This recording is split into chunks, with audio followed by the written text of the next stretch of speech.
എവിടെ നിന്നാണ് ഈ ഒരു പേഴ്സവറൻസ് കിട്ടുക? ഇത് ഞാൻ ഇത് വിടില്ല, എനിക്ക് ഇത് തന്നെ ചെയ്യണം. അത് എന്താ പറയുക, എൻ്റെ ഒരു ഭയങ്കര വട്ടായിരുന്നു ശരിക്കും. അതിനങ്ങനെ തന്നെ വിളിക്കാനേ പറ്റുള്ളൂ. ഡിറ്റർമിനേഷൻ എന്നുള്ളതെന്നല്ല, സങ്കടങ്ങളില്ലായിരുന്നു. ഇൻസൾട്ട് ആയാലും സങ്കടമില്ല, ചാൻസ് കിട്ടിയില്ലെങ്കിലും സങ്കടമില്ല. നാളെ നടക്കും ഇങ്ങനെ ചിന്തിച്ചുകൊണ്ടിരിക്കും. ഈ വർഷം ഇപ്പം വർഷങ്ങൾ പോകുന്നതും ഇതൊന്നും അറിയുന്നേ ഇല്ല.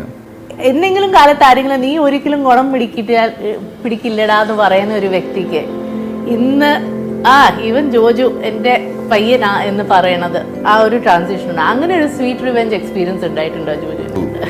ഈ ഒരിക്കലും നന്നാവില്ല എന്നുള്ളത് പറയാത്ത ആൾക്കാർ വളരെ ചുരുക്കം. എൻ്റെ കൂട്ടുകാരടക്കം, എൻ്റെ ഫ്രണ്ട്സ് അടക്കം. കാരണം അവർ പറഞ്ഞതിലൊന്നും തെറ്റൊന്നുമില്ല. കാരണം നമ്മളൊരു കാര്യത്തിന് വേണ്ടിയിട്ട് പറഞ്ഞിട്ട് ശ്രമിക്കുന്നതിന് ഒരു പരിധി ഉണ്ടല്ലോ. 3 വർഷം അല്ലെങ്കിൽ 4 വർഷം, പോട്ടെ ഒരു 5 വർഷം, പോട്ടെ ഒരു 8 വർഷം അല്ലെങ്കിൽ 10 വർഷം.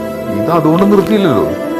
10 വർഷം കഴിഞ്ഞിട്ടുണ്ടെങ്കിൽ എന്നെ നോക്കിയിട്ട് ഇവൻ നന്നാവാൻ ചാൻസിൽ നീ എന്താണ് ഇങ്ങനെയാണോ ചോദിക്കാത്ത ആൾക്കാർ ആരും തന്നെയില്ല, ഒരാൾ കൂടില്ല. 10-14 വർഷം നടന്നില്ല. ഈ സന്തോഷത്തിനെ കുറിച്ചുള്ള പേഴ്സണൽ ഫിലോസഫി എന്താണ്? നമ്മൾ ആഗ്രഹിക്കുന്ന കാര്യങ്ങൾ നടക്കുന്നത്